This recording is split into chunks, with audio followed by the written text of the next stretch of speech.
네, 그래서 오늘은 실습 7번째이고, 오늘은 막 길게 준비 안 하려고 했는데, 제 생각은 30분 안에 끝내는 걸 목표로 오늘 빨리빨리 넘어가도록 하겠습니다. 네, 그래서 목차가 다음과 같이 되고, 퍼셉트론부터 설명을 해드리겠습니다. 퍼셉트론은, 그러니까 다수의 데이터를 입력받아서 하나의 데이터를 출력하는 이런 어떤 함수가 있다고 가정을 해봅시다. 그래서 여기서 출력을 저희가 그냥 이 안에 있는 수식만 사용을 해도 되는데, 일단 잠깐.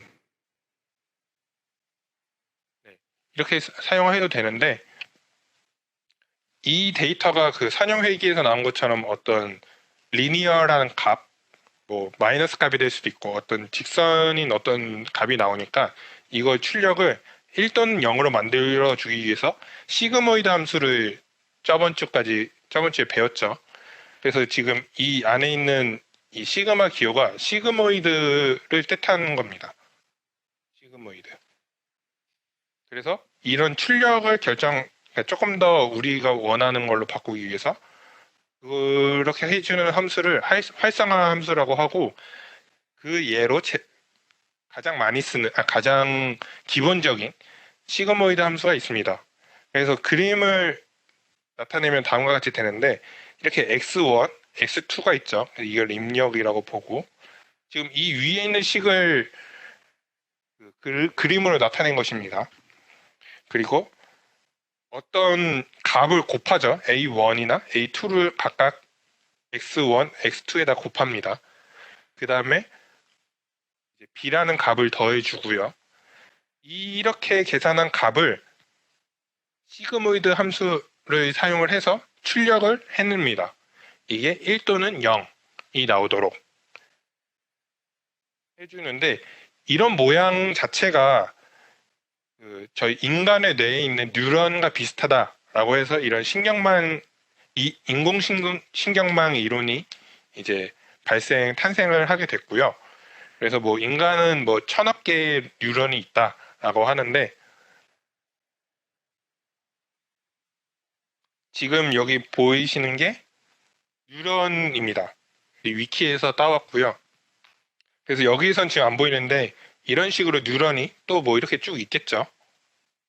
제가 그림 잘 못 그리는데 뭐 이런 식으로 쭉쭉쭉쭉 뻗어 나가는데, 이 사이에 시냅스라는 게 있습니다. 그래서 서로 이제 정보를 전달하는 역할을 하게 되고요.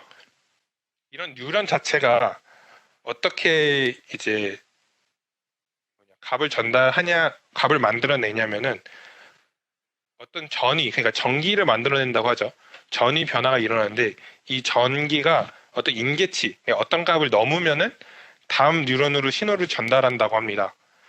그래서 이거를 이제 저희 전기로 보자면은 뭐 전구를 껐다 켰다 하듯이 5볼트를 주던가 뭐 예를 들어서 0볼트를 주던가, 그래서 5볼트를 키면은 뭐 전구나 LED가 켜진다. 그러니까 ON이 되겠고, 0볼트면 오프가 되는 뭐 이러한 개념이 됩니다. 안 넘으면 아무것도 안 함. 그러니까 신호를 전달하고 아무것도 안 하면 안 함. 그러니까 이게 뭐 전구로 치면 전구를 켰다, 껐다 뭐 이런 식으로 되는 거겠죠. 그래서 이러한 모양새가 로지스틱 회계랑 굉장히 흡사하다. 일정 수준을 넘으면은 1로 변환을 해주고 아니면 0으로 해준다. 라고 해서 이렇게 인공신경망이 발전이 됐고요. 그래서 결론은 이러한 모양이 인간의 뇌에 있는 뉴런과 비슷하다. 그래서 이거를 여러 개 쭉쭉쭉쭉 이어서 만들면은 신경망처럼 계산을 하겠구나 라는 것입니다.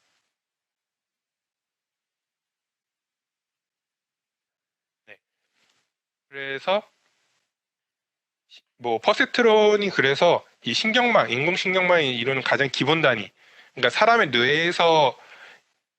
뇌에 있는 신경망에서 가장 기본 단위가 뉴런이라고 했죠. 여기서는 퍼셉트론이라고 정의를 하고, 입력값과 활성화 함수를 이용해서 출력값을 다음으로 넘기는 뭐 신경만 단위 어쩌고저쩌고 되어 있습니다. 그래서 다음과 같은 식을 똑같이 썼는데 여기서 제가 지금 W라는 A라는 값을 W로 바꿔놨습니다. 이게 이제 그나마 저희 이제 딥러닝 뉴럴 네트워크에 사용하는 기호를 이제 제가 쓰려고 앞에 이제 저희가 기울기 뭐 A라고 썼던 거를 제가 W로 바꿔왔는데 이제 딥러닝 입장에서 보면은 이 W 자체가 웨이트라고 해서 가중치를 말합니다. 그래서 저희는 이제 기울기를 봤는데 뭐 그 가중치가 많으면 뭐 기울기가 더 가팔라진다던가 이런 식으로 값이 나왔죠. 그래서 이런 웨이트가 있고 그 다음에 이 B는 그냥 그대로 냅뒀는데 바이어스라고 한국말로 굳이 말하면 뭐 편향이라고 해석을 하는데 어떤 기준점 같은 걸 생각하시면 됩니다. 이게 이제 바이어스의 B를 따와서 그냥 B를 그대로 써도 되는 것이고요. 그리고 입력과 가중치 곱을 모두 더하고 바이어스를 더한 값.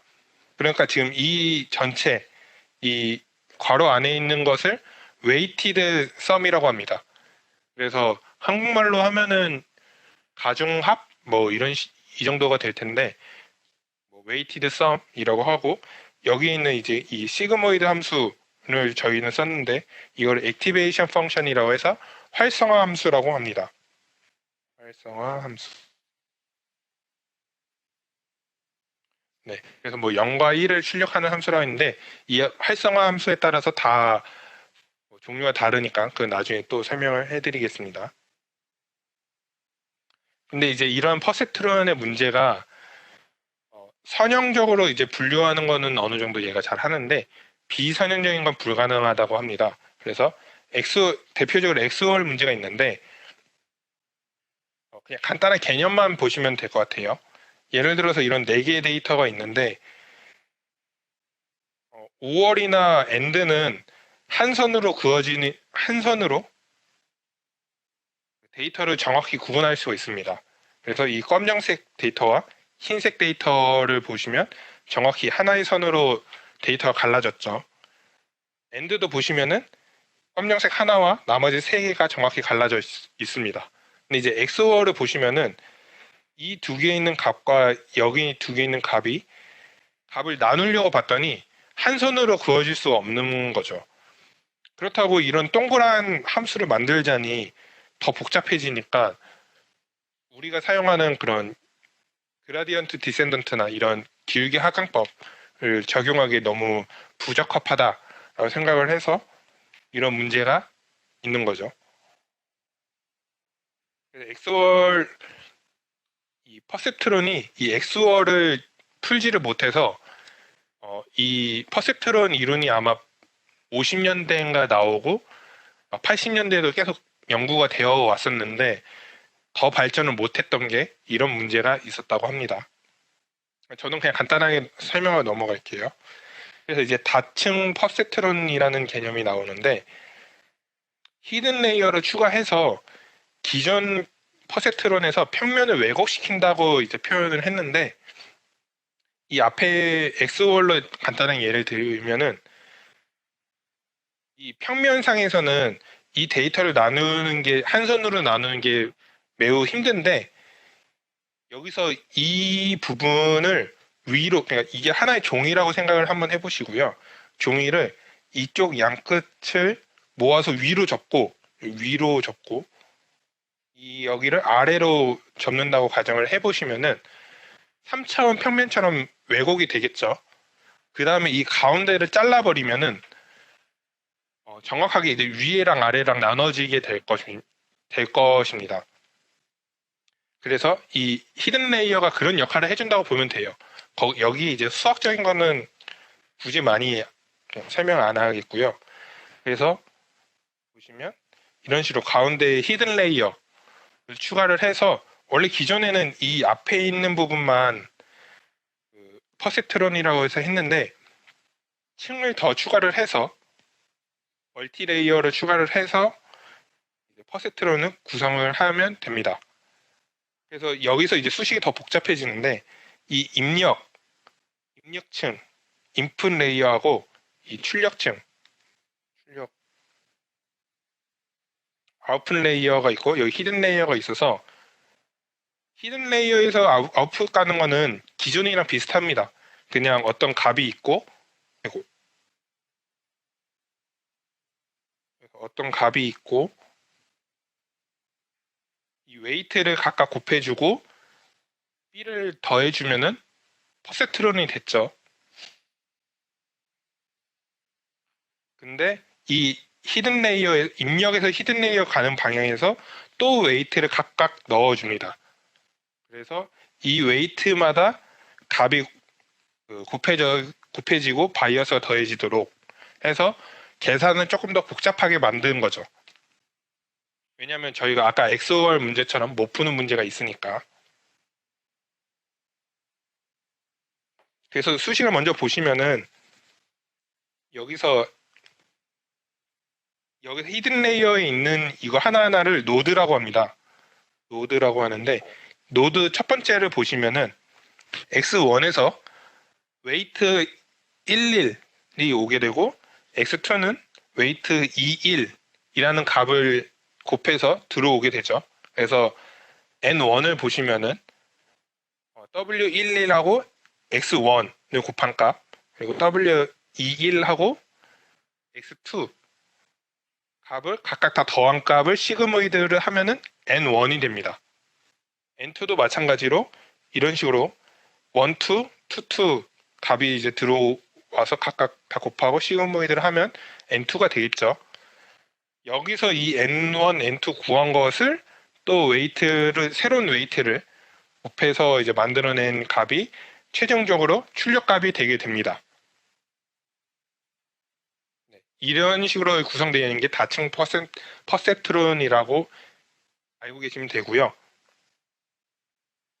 이거를 제가 간단하게 매틀랩으로만 짜봤습니다. 그래서 이건 여러분들 따로 치는 건 안 하겠고요. 그냥 한번 설명만 해드리겠습니다. 제가 이 앞에 있는, 아니 여기 옆에도 있는데 여기서 이러한 웨이트나 입력값을 제가 다 그 심볼 변수로 만들었습니다. 여기 바이어스 포함해서요. 이렇게 만들고 이게 어떻게 이제 연산이 되는지 간단하게 이제 보시면 될 것 같습니다.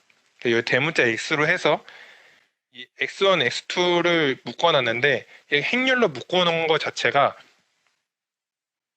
이거를 일일이 앞에 있는 이 수식을 여러분들이 일일이 계산한다고 하면은 계산이 아무래도 오래 걸릴 겁니다. 근데 이 딥러닝이 발전하게 된 이유 중에 하나이기도 한데 이런 행렬 연산으로 해버리면은 계산이 더 빨라집니다. 여러분들이 알고 계시는 뭐 그래픽 카드나 이런 뭐 엔비디아에 있는 그래픽 카드에 뭐 쿠다코어 뭐 이런 게 있는데 이게 다 행렬 연산을 빠르게 처리하는 그런 알고리즘이나 그런 프로세서로 구성이 되어 있거든요. 그래서 이제 행렬 연산으로 하면 편하다. 그래서 그 행렬 연산은 어떻게 하는지 보여드리겠습니다. 그래서 x1 해서 대문자 x라고 해서 이 부분을 x라고 해서 행렬로 하나 만들어 놨고요. 그 다음에 이 뒤에 있는 부분, 이 웨이트가 총 4개가 있는데 이 웨이트를 대문자 웨이트하고 1을 적용을 해보겠습니다. 그래서 이렇게 W1이고 보시면 1, 1, 1, 1, 2, 2, 1, 2, 2라고 선언을 하면은 다음과 같이 이제 행렬이 만들어집니다. 그래서 보시면은 단순하게 얘하고 곱하면은 네. 이 x1, x2가 처음에 여기 1, 1하고 2, 1하고 곱해지겠죠. 그래서 값이 하나 나올 거고 이거랑 또 이 뒤에 있는 거랑 곱해져서 하나의 값이 나올 겁니다. 그러면 이 앞에 있는 연산이 만들어진다는 것이죠. 그리고 이 뒤에 있는 바이어스도 대문자 B1으로 제가 선언을 해서 단순히 안에 있는 웨이티드 썸을 먼저 계산을 해보시면 이런 식으로 하시면 됩니다. 그냥 대문자 X하고 W1하고 B1을 해주시면 그냥 바로 웨이티드 썸이 바로 계산이 됩니다. 보시면 이 앞에 있는 거를 이 지금 값이 두 개입니다. 행렬에 이렇게 있는데 이 앞에를 보시면 이 앞에가 노드 1에 해당되는 부분이고 이게 노드 2 부분이어서 보시면 W11, X1, 21, 2 제대로 곱해지는 게 보이시죠? 그 다음에 B1까지 더해진 거 보이실 거고 그 다음 행도 잘 계산이 되어 있습니다. 근데 저희는 여기서 웨이티드 썸만 하는 게 아니라 저희는 여기서 활성화 함수를 써야 되기 때문에 시그모이드를 제가 작성을 해서 이걸 그대로 넣습니다. 이걸 그냥 그대로 넣고요. 여기서 시그모이드는 이 매틀랩 제가 맨 마지막에 작성해서 넣어놨거든요. 그래서 시그모이드 함수를 이런 식으로 계산해서 반환을 해라. 이 함수는 여러분들 제가 그전에 올려드렸던 것처럼 이 시그모이드 함수를 그냥 매틀랩으로 구현한 거고요. 해서 계산해 보시면은 이런 식으로 값이 두 개가 띵 나오게 됩니다. 이 앞에 있는 걸 보시면 노드 1이 되고 이게 노드 2인 거죠. 실제적으로 계산을 한 게. 네. 근데 여기서 끝난 게 아니라 저희는 이게 지금까지는 인풋 레이어에서 히든 레이어까지 그냥 계산을 한 거고 그 다음은 아웃풋 레이어까지 가야 되기 때문에 이 뒤에도 연산을 하겠습니다. 이 뒤에는 대문자 W2라고 선언을 해서 W2 매틀랩으로 계산을 하는데 열 벡터로 선언을 했습니다.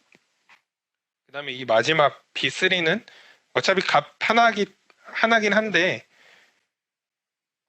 그냥 통일성을 위해서 대문자 B2에다가 저장을 했고요. 똑같이. 그 다음에 앞에 구한 N 지금 앞에 이거 노드 1, 2를 구했는데 이거를 대문자 N에다가 넣었거든요. 그래서 이거를 그대로 W2랑 곱하고 B2를 하면은 다음과 같은 값이 나오고요. 저희는 여기서 끝난 게 아니라 여기서 또 시그모이드 함수를 써야 되기 때문에 이 값을 그대로 넣어줍니다. 그러면 다음과 같은 값이 나오게 되는 거죠. 그래서 그 앞에 제가 보여드린 이 세 개의 식을 결론은 다 계산을 하면은 이런 식으로 나오게 되는 거죠. 여러분들 그냥 보시면 되게 복잡해 보이시겠지만 사실 여기서 이제 제가 그냥 다들 변수 처리를 해서 그렇지 어떠한 데이터를 각각 넣어주면은 이런 식으로 복잡해지지는 않을 겁니다. 그런데 값을 하나씩 하나하나씩 다 작성을 하면은 되는 것이고요.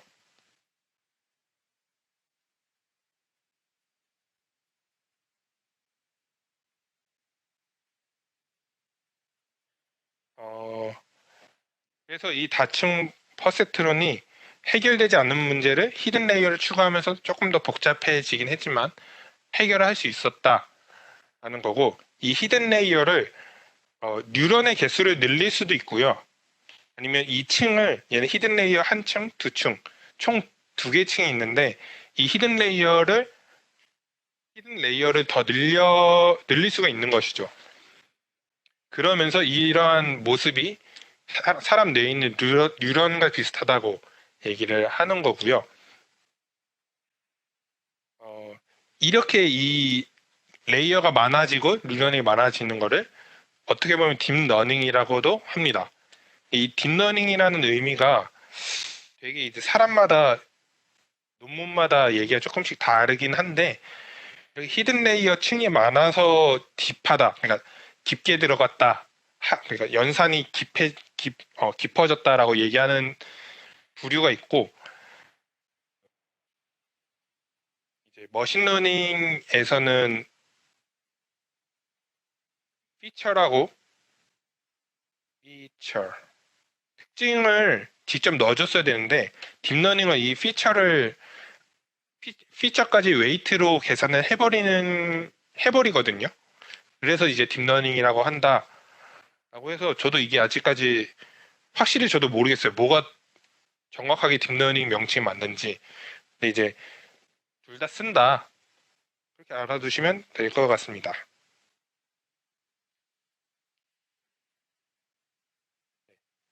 그 다음에 이제 백프로퍼게이션, 오차 역전파에 대해서 설명을 하겠습니다. 뭐 앞에까지 했는데 그냥 저희 펍세트로는 저번 주에 한 것처럼 그냥 그런 시거모이드 함수나 이용을 해서 그라디언트 디센던트, 그러니까 기울기 하강법을 적용을 하면은 오차를 줄여나가는 방향을 했죠. 근데 지금 이렇게 히든 레이어를 추가하니까 웨이트를 수정을 해야 되는데 어떻게 수정할지를 이제 고민을 해보자는 거죠. 그래서 어떻게 진행을 하냐면은 거의 그냥 그 그라디언트 디센던트를 쓰는 건 똑같습니다. 똑같은데 방식이 처음에 어떻게든 이 입력하고 해서 계산한 결과값이 있겠죠. 이 결과값하고 이 결과값하고 실제 데이터가 아웃풋이 있겠죠. 그러니까 뭐 저희가 저번 주에 했던 예제로 보면은 어떤 성적, 공부한 시간에 대한 성적이 있으면은 예측한 성적하고 원래 실제 성적하고 비교를 해보겠죠. 여기서 나오는 오차를 가지고 이 아웃풋 레이어에 있는 웨이트를 수정을 해줍니다. 그래서 저번 주에 했던 것처럼 여기에 이 값이 A1, 2라고 생각을 하시면 돼요. 그러면서 그런 기울기가 0으로 되는 지점까지 쭉 내려가는 방안을 고민을 하고요. 그 다음에 이 뒤에 있는 웨이트도 선언을 해줘야 되겠죠. 수정을 해줘야 되니까 이걸 가지고 또 뒤에 있는 웨이트까지 수정을 한다 라고 이해를 하시면 될 것 같습니다. 그래서 오차가 작아지는 방향으로 업데이트를 하고 미분값이 0으로 가까워지는 방향, 그 값이 결론은 기울기의 반대 방향. 계속 설명한 것처럼 이런 기울기가 뭐 플러스면은 마이너스 방향으로 가야 되겠고 기울기가 마이너스였으면은 플러스 방향으로 가야 되겠죠. 그래서 마이너스 방향으로 가야 되기 때문에 지금 이 기울기 수식에 마이너스를 한 값. 그래서 각각 웨이트가 지금 현재 데이터가 t 시간에 현재 웨이트가 wt라고 하면은 그 다음 웨이트는 wt 플러스 1이겠죠. 이 값은 기울기에 마이너스 한 값이 되겠다라는 겁니다. 물론 여기에 지금 학습률을 뺐는데 학습률을 러닝 레이트를 곱해줘야 되겠죠. 지금 질문이 있었는데 인풋 레이어에 들어가는 애들이 피처 아닌가요? 그 얘기를 먼저 하러 가겠습니다. 얘기 어디야? 아니 여기서 있구나.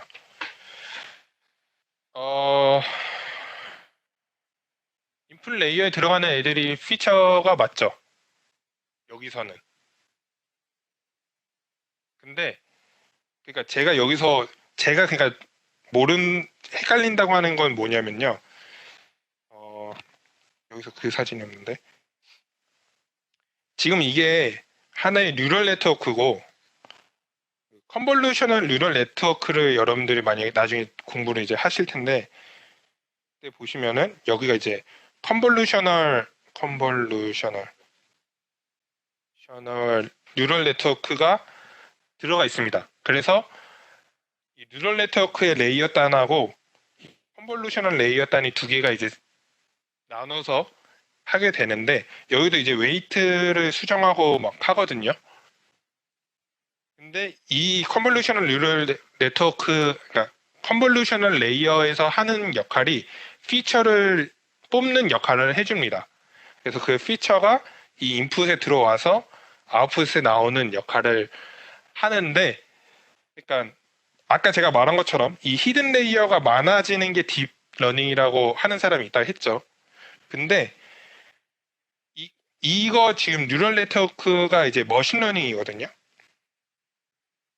그래서 여태까지 사람들이 딥러닝이 없었을 때, 딥러닝이 발전하지 않았을 때는 이 머신러닝에 이 피처 값을 직접 만들어서 넣어줬어요.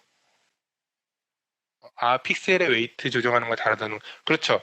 그 픽셀의 웨이트는 아마 그 이미지에서 웨이트인데 그게 이제 컨볼루셔널 뉴럴 네트워크에 있는 웨이트고 지금 여기서 웨이트는 저희가 그 선용회기 뭐 이런 여기서 배운 그 기울기 값을 생각을 하시면 됩니다. 근데 제가 궁금하다는 거는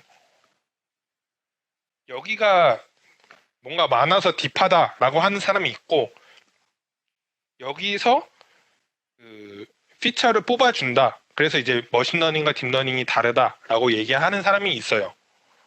근데 저도 이게 공부하면 할수록 이게 헷갈린 거죠. 그래서 뭐 둘 다 맞다고 생각을 하시면 돼요. 그러니까 살짝 그런 느낌? 인베디드 여러분이 인베디드라는 말 알죠? 그 인베디드라는 말이 되게 광범위한 말인데 여러분들이 쓰는 스마트폰도 인베디드를 포함시키면 포함이 되거든요. 이게 되게 웃긴 건데 자동차도 인베디드라고 하면은 포함시킬 수도 있고요. 사실 그냥 보통 생각에는 조그만 IoT 같은 제품, 그러니까 뭐 휴대용 선풍기, 뭐 이런 게 인베디드라고 생각을 할 수는 있는데 손풍기. 근데 이게 해석하는 사람에 따라서는 스마트폰도 인베디드 기기라고 할 수가 있다. 지금 이 딥러닝이라는 것도 그렇다. 이거는 또 잡소리였는데 그냥 제가 공부하면서 이게 잘 이해가 안 되었다. 그 얘기를 해준 거예요. 네, 넘어가겠습니다. 그래서 오차를 이런 식으로 수정을 해주시면 되고 그래서 처음에 인공신경망이 어떻게 뉴럴 네트워크가 어떻게 동작하는지를 간단하게 표현한 건데 환경 변수를 먼저 입력을 해주죠. 저희가 입력값, 출력값을 먼저 주고 초기의 웨이트를 뭐 0이나 어떤 값을 주고 학습률 에포크 같은 걸 지정을 해줍니다. 그 다음에 계속 이제 신경망을 실행을 하겠죠. 연산을 시작을 하는데 저희가 아까 그 봤던 복잡한 수식 그 실행을 먼저 한번 하고 그 다음에 출력과 실제를 비교를 합니다. 그래서 오차를 계산해서 오차가 이제 뭐 많으면은 위로 가서 아픈 레이어에 있는 웨이트를 수정을 하고 그 다음에 히든 레이어에 있는 웨이트를 수정을 하고 다시 돌아오겠죠. 그래서 여기서 뭐 아까 W31, 32, W11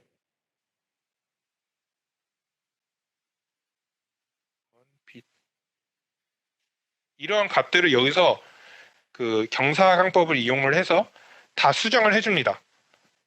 수정을 하고 다시 돌아와서 똑같이 그 수식을 똑같이 또 실행을 해요. 그러니까 앞에 여기서는 뭐 예를 들어서 W 값을 다 0으로 쭉 입력을 하고 뭐 B도 0으로 하면은 뭘까요?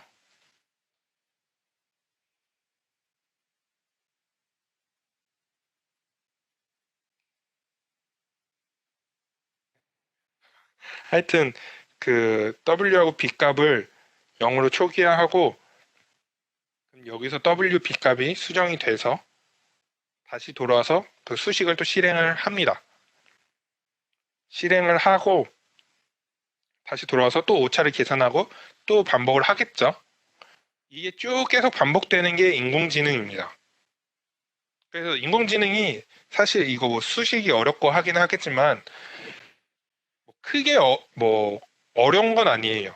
그냥 한 번 수식을 만들어 놓고 여러 번 얘한테 계산을 해서 야 네가 맞는지 아닌지 맞춰봐. 근데 오차가 많이 발생했으면 너 그거 틀렸어. 다시 한번 또 계산해. 또 계산해. 또 계산해. 하는 게 그 인공지능이라는 거죠. 그래서 이 반복 횟수만큼 저희 뭐 저번에는 저희 2000번 뭐 반복하게 했죠. 그걸 반복을 하면은 이제 학습 완료가 돼서 모델이 생성되고 이때 구한 이 수식, 수식이 이제 모델이 되고 그 모델을 가지고 새로운 입력값을 줬을 때, 새로운 뭐 사진을 줬을 때 판단하게 해라 라는 게 인공지능이다. 그래서 이 앞에 있는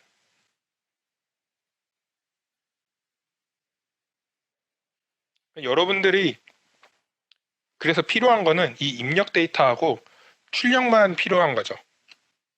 그리고 이 나머지 W 값하고 이 B하고 이 뭐 노드는 당연히 중간에 계산된 값이고, 이 W하고 B 값들은 컴퓨터가 알아서 계산을 하는 겁니다. 계속 수정을 하면서. 물론 이런 값들을 한 번에 우리가 알고 있으면 다행인데 모르는 경우가 되게 많잖아요. 이걸 알고 있으면 그냥 인공지능 쓸 필요 없이 이 값 그대로 넣어서 수식 만들면 끝납니다. 끝나는데 그 자체를 찾을 수가 없기 때문에 컴퓨터한테 시키는 거죠. 어떤 방식으로? 우리는 입력값. 예를 들어 뭐 사진이면 사진, 어떤 데이터를 주고, 그게 뭐 사진이 뭐 사과다, 포도다 이런 출력값을 주고, 자 이거 다 줬으니까 너네, 그리고 수식을 하나 만들어 주는 거죠. 아까처럼 이런 식으로 수식을 만들어 주고 컴퓨터한테, 자 줬으니까 너네가 이 값들을 수정하면서 최적의 상태를 찾아봐 라는 게 인공지능이다 라고 알고 계시면 될 것 같습니다. 그래서 이제 개선된 방향에 대해서 이제 설명을 드릴 건데, 일단 이제 저희가 기울기 하강법 자체가 기울기를 구하는 것이죠.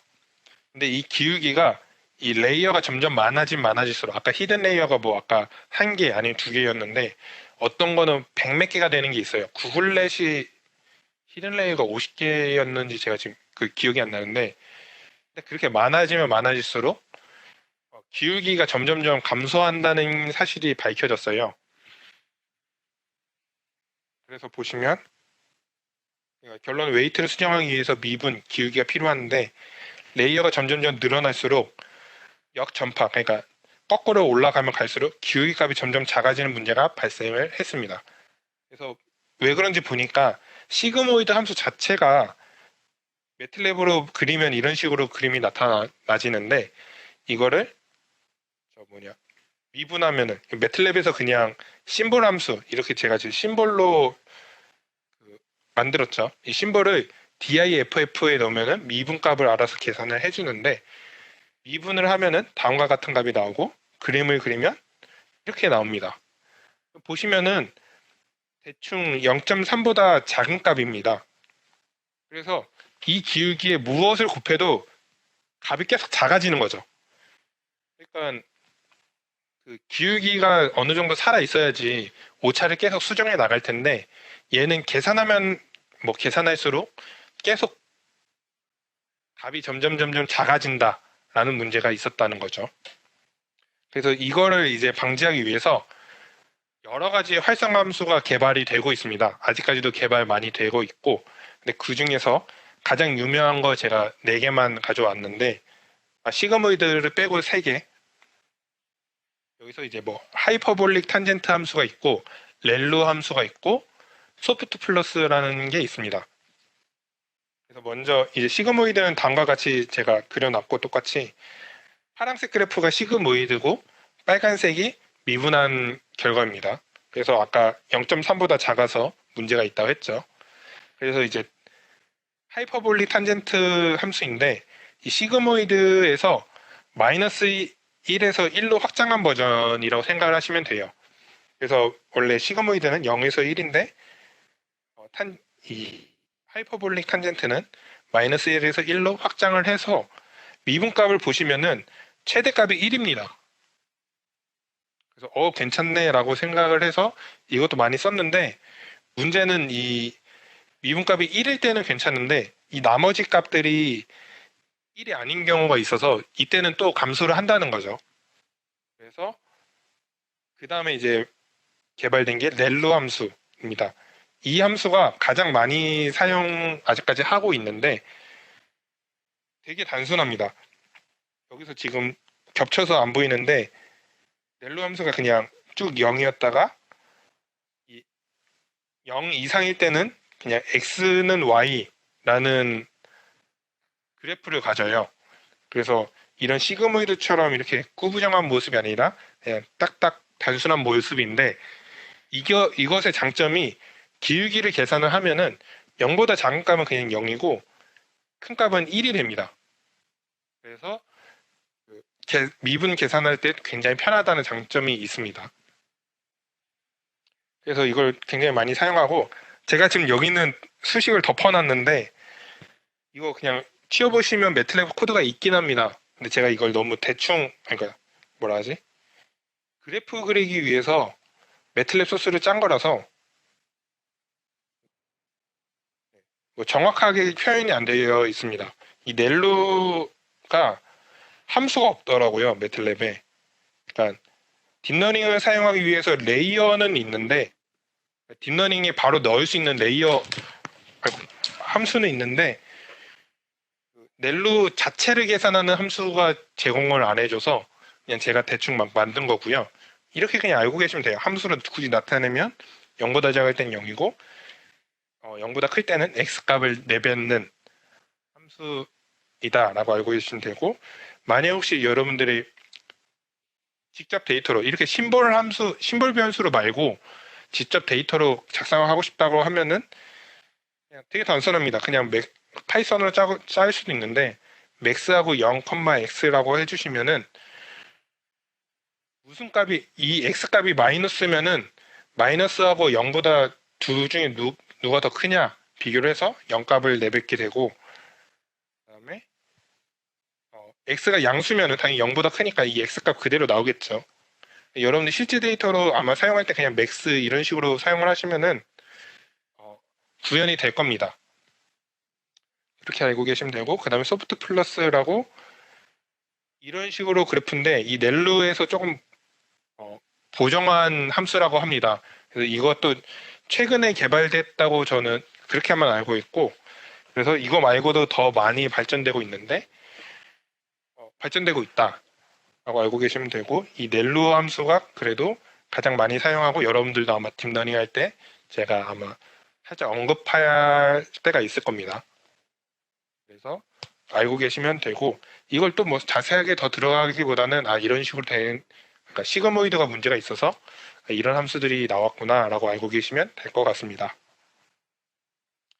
그리고 이제 경사하감법 그라디언트 디센던트도 방법이 되게 많이 나왔는데 간단하게만 또 설명을 드리면은, 원래 기존에 저희가 경사하감법은 전체 데이터를 가지고 미분을 해야 됩니다. 그래서 그 MSE를 보시면 그 민스퀘어 에러, 그때 그걸 생각을 해보시면 평균을 구하기 위해서 n분의 1 썸해서 뭐 오차를 각각 다 썸을 해서 제곱을 했죠. 근데 저희는 저번 주에 이제 생각을 해보시면 데이터가 4개밖에 없었습니다. 그래서 그냥 4개 데이터를 계산하고 그냥 쭉 평균 취하면 끝났는데, 실제로 인공지능 해보시면 뭐 100개가 아니라 뭐 10,000개, 뭐 몇천만 뭐 이런 식으로 데이터가 쭉쭉쭉쭉 많을 거 아니에요. 근데 그걸 일일이 다 계산하고 평균을 취한다고 하면은 계산량이 엄청나게 많겠죠. 그래서 이제 거기서 점점 개선되어 나오는 게 하나만 일단 간단히 설명을 드리겠습니다. 확률적 경사하강법이라고 하는데 전체 데이터를 이용하는 게 아니라 그냥 그 중에 일부분만 랜덤으로 뽑아서 기울기 하강을 한다고 합니다. 그래서 이 그림을 제가 그냥 가져왔는데, 저희가 그 1차원에서 봤을 때는 2차원 그래프로 봤을 때는 이렇게 2차 함수인데, 저희가 아까 x1, x2가 있었죠. 그러니까 3차원 그래프로 봐야 됩니다. 그래서 이 그래프가 등고선 같은 거라고 생각을 하시면 되고, 이 안에 있는 플러스가 이렇게 푹 파여 있는 거라고 생각하시면 돼요. 어떤 도자기 같이 안에가 쭉 파여져 있는 그림이다라고 생각하시면 되고, 이 플러스가 최소값, 우리가 찾아야 되는 이 최소값이라고 생각을 해봅시다. 그래서 기존 그라디언트 디센던트는 다이렉트로 어떤 점에서 시작을 해도 기울기가 작아지는 방향으로 다이렉트로 진행을 하긴 합니다. 근데 문제는 이 진행하는 이 자체 하나하나가 계산량이 너무 많아서 딜레이가 많이 생긴다는 거죠. 차이가 많다. 근데 이 확률적 경사하강법은 랜덤으로 사용합니다. 그래서 이 최소값으로 다이렉트로 가지는 못하는데, 왜냐면 데이터가 전부 다 있지는 않으니까 랜덤이니까 뭐 이상한 방향으로 막 튀겠죠. 근데 뭐 이렇게 가고 또 이제 계산할 때 또 랜덤으로 아무거나 뽑아서 했을 때 이렇게 지그재그로 이쪽으로 갈 수도 있고 이쪽으로 갈 수도 있고 뭐 다른 방향으로 갈 수도 있겠죠. 작아지는 방향이긴 한데 이게 지그재그로 간다는 거를 표현을 한 겁니다. 대신 여기서 장점은, 그러니까 이게 지그재그로 가서 더 안 좋다고 생각을 할 수도 있는데, 장점은 이 하나하나의 계산이 빠르다는 거죠. 그래서 이 SGD, 확률적 경사하강법을 많이 사용한다. 계산량, 그러니까 계산량 시간 때문에, 계산 시간 때문에 이렇게 사용한다라고 알고 계시면 될 것 같고요. 이거 말고도 더 많은 경사하강법, 그러니까 고급 경사하강법이 있습니다. 여기 뭐 모멘트를 사용한 앞에서 배운 확률 그거랑 모멘트를 합성을 해서 더 빨리 찾아가는 방법이나 아니면 여기 뭐 아담이라는 또 함수가 있더라고요. 그래서 지금 제가 이걸 따온 거는 매틀랩에 딥러닝 이제 훈련을 할 때, 트레이닝을 할 때 옵션 중에 하나인데, 여기서 여러분들이 원하는 걸로 바꿀 수 있습니다. 근데 제가 앞에 설명드렸던 이런 경사각법이나 확률 경사각법은 여기 제공을 하지가 않죠, 아예. 그만큼 이게 가장 제가 기본적인 것만 설명을 드린 거고, 그걸로 이제 학습하기엔 너무 오래 걸린다는 거죠. 그래서 더 빨리 만들 수 있는 게 개발이 되었다. 그래서 많이 쓰는 게 이런 식으로 세 개가 있는데, 저도 정확하게 뭐 다 알고 있지는 않아요.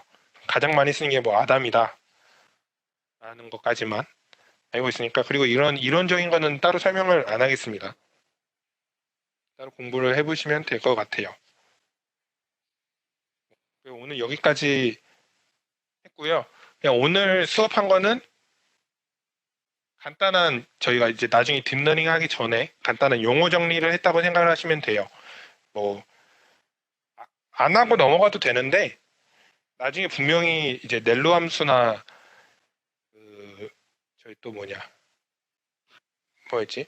이런 레이어, 웨이트 설명을 할 때 이게 뭐지라고 할 수가 있을 것 같아서 제가 오늘은 간단하게 용어 정리 개념으로 좀 나갔습니다. 그리고 이제 여러분들 시험이니까 어차피 이런 식으로 준비를 해봤고요. 네. 이런 식으로 있구나. 그리고 매틀랩으로 간간히 제가 넣어놨으니까 혹시 하고 싶으신 분들은 이걸 따라서 쳐보시면 되고, 이것도 소스 코드를 올려드릴게요. 저번 주 소스 코드도 제가 까먹고 안 했는데 할 수 있도록 하겠습니다. 그래서 올려드릴 예정이고, 네, 알고 계시면 됩니다. 그래서 일단 다음 주는 여러분들 휴강이고, 아무튼 그렇습니다. 또 질문 혹시 있으시면 질문해 주시고, 아니면 나가셔도 됩니다. 오늘 녹화 여기까지 하겠고,